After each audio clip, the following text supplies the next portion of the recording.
acquaintance of mine was involved in an affordable housing campaign in California. Part of the campaign was drumming up interest, engaging perspective on a housing trust in the Bay Area. And so part of that was canvassing in a neighborhood and trying to get information about the potential housing trust out to the community. So we set up shop on a street corner with a square card table with brochures and other things, stopping neighbors and passersby, talking to them about the housing campaign. At the end of the day, which wasn't that successful, he was packing up the card table. And a woman who looked unhoused, who looked homeless, who had been watching him for the better part of his shift, came over to him. And they got to talking about what he was doing. And she said, I've been listening all day. So let me get this straight. You win, people like me get homes. He said, it's not quite like that. It's more complicated than that. But yeah, that's kind of the idea. More housing for people. She reached into the big gulp cup, took the top half of spare change and dollar bills, and said, then take this. He said, I can't do that. She said, you win. We get houses. Take it.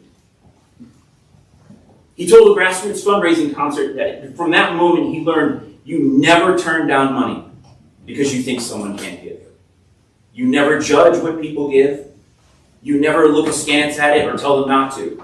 If someone hands you a chance to accomplish something toward what you believe in, you take it. Amid a contentious election, amid a stewardship season when we ask for your gifts of time and talent and treasure, we have to remember that God doesn't only want our gifts of time and talent and treasure. Those are important.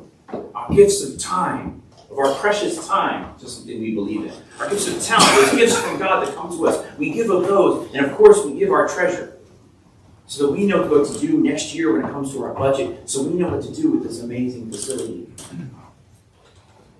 So we know what to do with salaries and benefits. It's kind of crass to ask you to pay for my job. But amid all of those gifts of time and talent and treasure, we are told that the widow gave everything she had. And that's not only her time and talent and treasure, it's her loss, it's her pain, it's her suffering, it's her grief. And when she approaches the temple, she is looking for a chance at hope and peace and joy in a life that is hard. But she takes those 2 copper coins and she asks God to take it all. Her grief, her pain, her loss, her time, her talent, her treasure, all that she has, she gives. We're to do the same. We give not only of our time, precious though it is, and we give our talents, great though they are, we give of our treasure out of our abundance, even as the Pharisees do. But we're also called to give out of our poverty, to be honest about our grief, as honest as we are about our joys, to be honest about our loss and pain and suffering. And this church knows how to do that. We sometimes take for granted and we forget that we walk through a cemetery to get to church.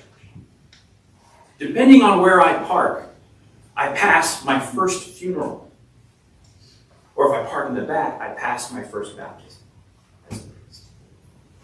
This church is painted by prayers and praise and song. But we also painted it with our grief and our loss and our pain. And we bring all of that to this altar too. And this altar, this God who suffered for us because he loved us, transforms our pain and our loss and our grief and our fear and our anxiety into hope, into peace, and even into joy. A little later, I'm going to invite you to this altar, to this God, to this Jesus. And when this God, in our grief and our pain and our sorrow and our fear and our anxiety, offers you more than a chance at peace and joy, I want you. Because God doesn't only want our time and our talent and our treasure. He wants to give us more than a chance at the life He longs to give for everyone. So take it.